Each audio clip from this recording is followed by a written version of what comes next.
It's Thanksgiving, Super Horror family.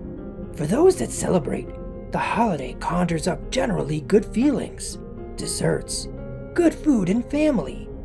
But there's one part that was horrible for me growing up. Maybe you experienced it too. The long trip to Grandma's house. If I was lucky, I'd fall asleep during the trip and magically wake up there, and everything was good. That is, once I finally made it to Grandma's.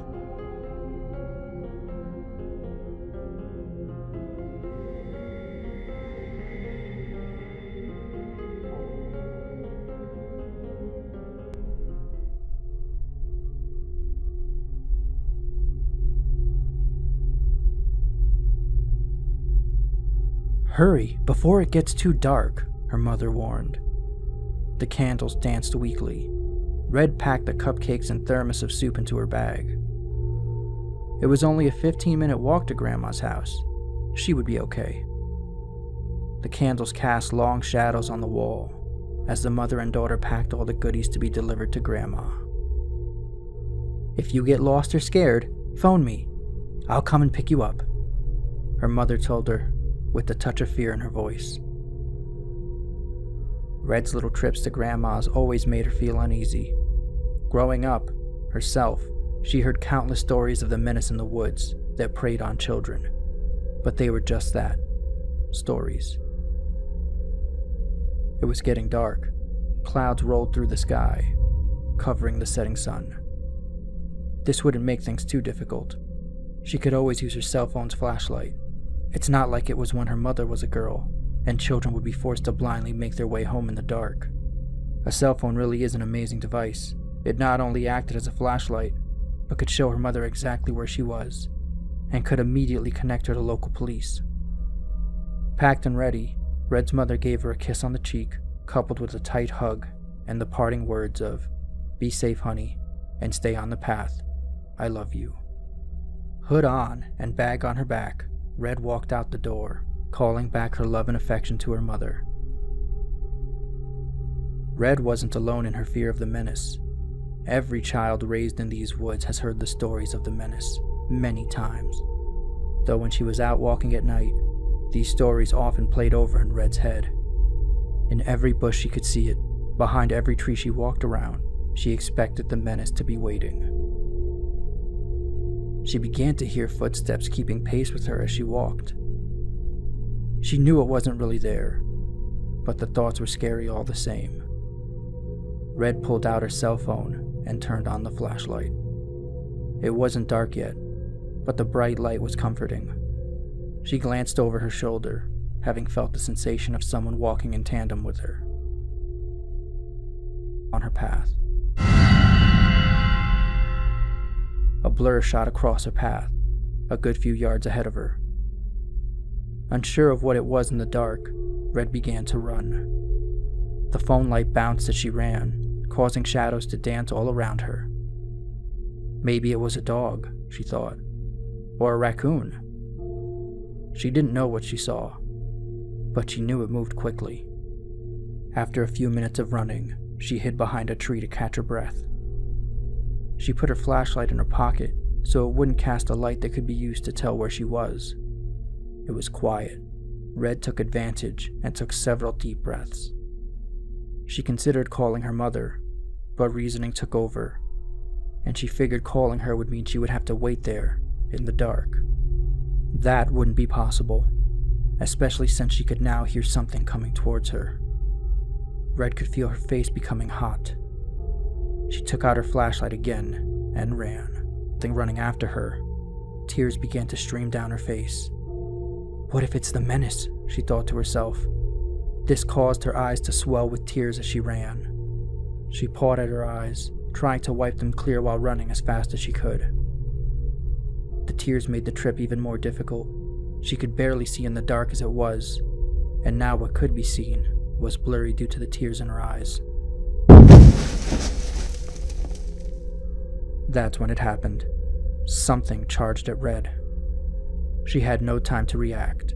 The menace was real. Her screams pierced the treetops. Her phone fell to the ground as she was knocked over. Still partially blind from her tears, she looked up, in the darkness, at what stood before her.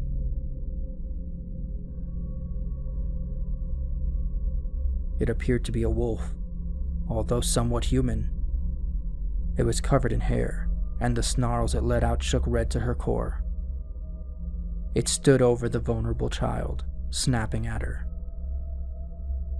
Red closed her eyes and covered her head. She screamed as loud as she could. But who was going to hear her?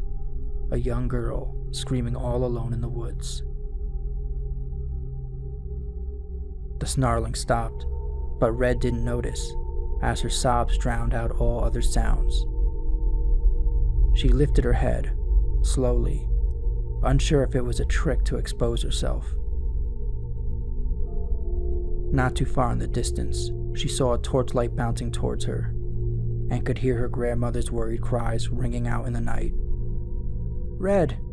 Red, dear! I'm coming, sweetheart!" Red had never been so happy to see her grandmother. "Grandma," Red stuttered. "It's real, Grandma! The menace is real! It chased me and attacked me!" Red clutched her grandmother and began to sob again. "Honey, you just tripped and fell on the path. I could just about make you out from my porch. You bolted towards me. I thought you could see me. The next thing I knew, you went head over heels on the ground." Red shook her head and tried to argue. Her grandmother cradled her head and soothed her. "Let's get you home and put something on this scraped knee." Phone forgotten, Grandma and Red walked slowly to her grandmother's house. Red set her bag down on the kitchen table and sat heavily on the chair. Her knee was bleeding, and she winced in pain. "Just 1 second, dear," Grandma told her. "Let me get you something to help with that."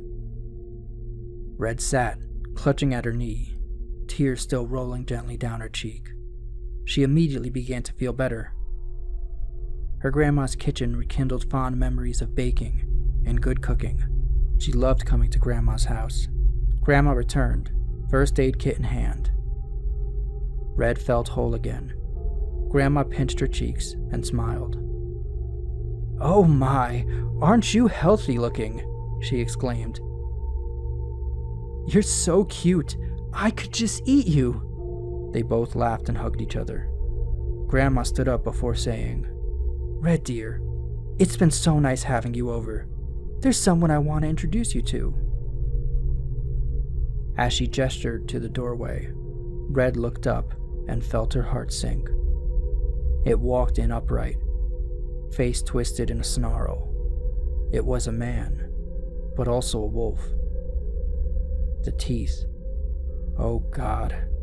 Red could see them clearly now. Its eyes were cold and dead. It was a nightmare personified. "He's my little pet, dear, and he's been dying to eat you. Oh, I mean, meet you."